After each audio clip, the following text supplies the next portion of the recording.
Kalau orang alim dipanggil, apa kamu buat di dunia? Diberitahu, ya Allah, saya belajar dan mengajarkan karena Engkau. Yang baca Quran pun sama juga, saya membaca dan Al-Quran karena Engkau. Allah berfirman, kadzibta wa taqulul malaikatu kadzibta. Kamu dusta, Allah berfirman. Malaikat pun mengatakan, kamu juga dusta. Yani malaikat menjadi saksi kepada apa yang dikatakan oleh Allah Subhanahu wa ta'ala. Allah tahu apa yang ada di dalam isi hati orang yang dia membaca Quran, isi hati orang yang berilmu itu. Ulama, kedudukan ulama begitu hebat di akhirat nanti.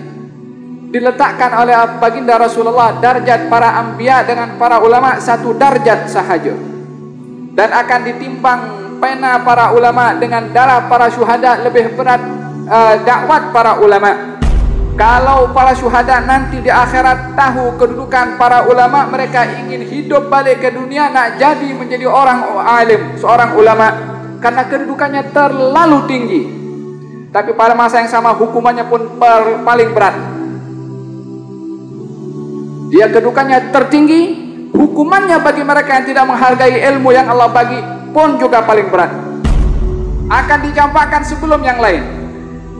Awal man tusa'ar, pertama yang akan dicampakkan ke dalam api neraka, kata baginda Rasulullah, orang alim.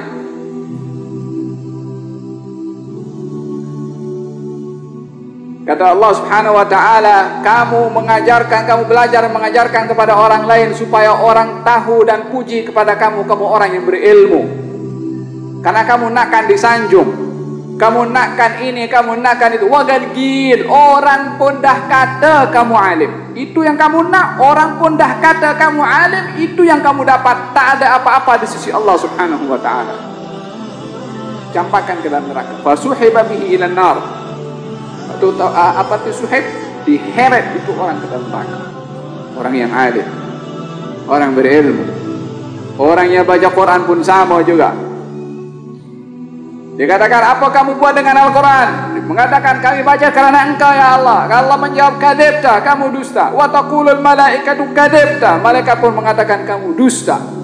Kamu baca Quran supaya orang puji kepada kamu, suara kamu itu indah. Wa qad qil, orang pun dah puji suara kamu. Fasuhiba bihi ilan nar, orang baca Quran campakkan juga ke dalam neraka. Demikian orang yang jihad fisabilillah, mengorbankan nyawanya. Dikatakan, apa kamu buat? Jahadtu fisabilik, saya berjihad di jalan Engkau. Allah berfirman, kamu dusta. Malaikat menjawab, kamu berdusta. Kamu berjihad adalah agar supaya orang puji kamu seorang pemberani dan pahlawan. Orang pun dah puji kepada kamu. Fasuhiba bihi ilan nar, hantarkan ke neraka. Demikian orang yang suka memberi, mengorbankan kecintaannya kepada harta, diberikan kepada orang lain. Ditanya, apa kamu buat? Saya infak di jalan Engkau. Allah berfirman, kamu dusta. Malaikat pun menjadi saksi, kamu dusta. Kamu berinfak supaya orang puji kamu seorang yang dermawan. Orang pun dah puji kepada kamu. Fasuhiba bihi ilan nar. Nabi sebutkan 3, bukan hanya 3. Bukan hanya terhad kepada orang alim, ataupun orang baca Quran, ataupun orang yang berjihad, ataupun orang yang suka memberi, kepada seluruh amal perbuatan. Bila mana tidak dimaksudkan daripada amal perbuatannya ikhlas kerana Allah Subhanahu wa ta'ala, fama lahu fil akhirati min nasib. Tidak akan mendapatkan apa-apa di akhirat di sisi Allah Subhanahu wa ta'ala. Wa man kana yarju liqa rabbih falyamal amalan salihan wa la yusyrik bi ibadati rabbih ahada. Wa man kana yarju liqa rabbih, barang siapa orang yang ingin mengharap berjumpa dengan Allah, yakni mendapatkan ganjaran daripada Allah Subhanahu wa taala, falyamal amalan salihan, hendaklah dia beramal baik yang saleh. Cukup beramal saleh saja, wala yusyrik bi ibadati rabbih ahada, tak menyekutukan dengan Allah sesuatu pun dalam amal perbuatan baiknya.